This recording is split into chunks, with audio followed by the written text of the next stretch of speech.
காலி பாட்டில் திரும்ப பெறும் திட்டத்தில் பணிச்சுமை அழுத்தி கோவை மாவட்ட ஆட்சியர் அலுவலகம் முன் டாஸ்மாக் ஊழியர்கள் போராட்டம்.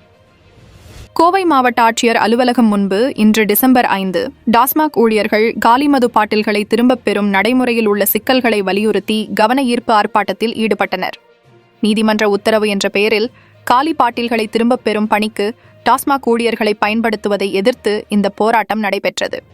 மது உற்பத்தி நிறுவனங்களே மது பாட்டில்கள் மீது பைபேக் ஸ்டிக்கர்களை ஒட்டி அனுப்ப வேண்டும் என்றும் காலி பாட்டில்கள் மூலம் கிடைக்கும் வருவாயை வாடிக்கையாளர்களின் நலனுக்காக பயன்படுத்த வேண்டும் என்றும் ஊழியர்கள் கோரிக்கை விடுத்தனர்.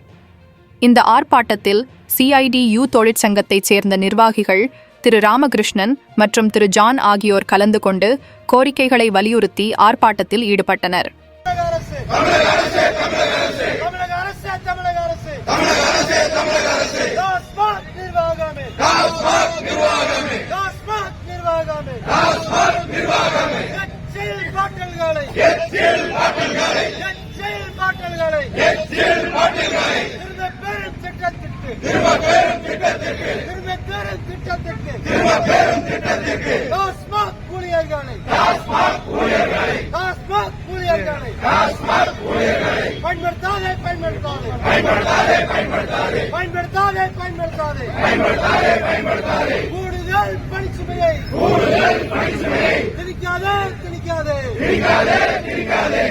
டாஸ்மாக் ஊழியர்களின் இந்த திடீர் போராட்டத்தால் ஆட்சியர் அலுவலக பகுதியில் சிறிது நேரம் பரபரப்பு ஏற்பட்டது.